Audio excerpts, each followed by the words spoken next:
बोलो विष्णु भगवान की जय। कहते हैं कि सबसे पहले गंगा जी को लाने वाला कौन? गंगा जलों में कहते हैं श्री गंगा जी की लहरों को स्पर्श करने वाला पवन, यानी जब जब किसी मृतक व्यक्ति की अस्थि को स्पर्श करता है तो उसके पाप तत्काल नष्ट हो जाते। सबसे पहले राजा भगीरथ तपस्या के द्वारा, आराधना के द्वारा अपने पूर्वजों के उद्धार के लिए माता गंगा को ब्रह्मलोक से लाया। माँ गंगा कहाँ पर थी? ब्रह्मलोक में थी। और भगीरथ जी यानी भगीरथ के खानदान में बहुत सारे लोगों ने प्रयास किया कि हम गंगा को ला लें और हमारे परिवार की जो मुक्ति हो जाए, लेकिन नहीं हो पाया। वह सिर्फ भगीरथ ही कर पाए। तो भगीरथ जी ब्रह्मलोक की गंगा को प्रसन्न करके इस धरातल पर मृत लोक पे लाया। किस लिए लाया? अपने पूर्वजों के उद्धार करने के लिए।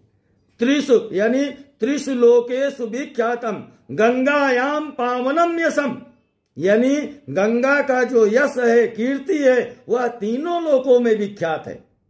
कहते हैं श्री गंगा जी ने ही श्री कपिल जी की कोप से, कपिल ऋषि जो थे, कपिल ऋषि जी की कोप से, दृष्टि से भस्म हुए राजा सागर के 60,000 पुत्रों को माता गंगा ने ही स्वर्ग पहुंचाया।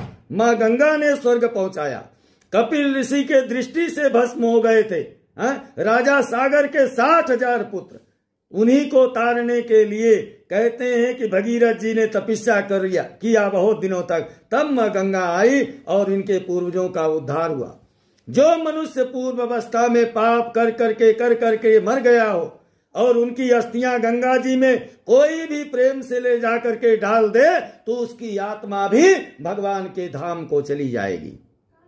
श्री गंगा का महात्मा बताया है कि अनेक प्राणियों को मारने वाला एक व्याध था। जंगल में था व्याध और एक दिन एक सिंह ने उसको मार डाला। व्याध जो है वह पापी है आत्मा। अब पापी आत्मा नरक की ओर जाने लगी, लेकिन उसके शरीर की हड्डी को एक कौआ ले करके उड़ा।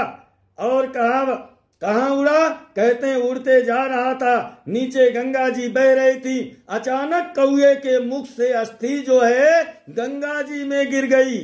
यानी व्याध की अस्थि गंगा जी में गिरते ही, गंगा का स्पर्श करते ही व्याध की आत्मा जो नरक लोक को जा रही थी वह वहां से रिटर्न होकर के सीधा भगवान नारायण के धाम को चली गई।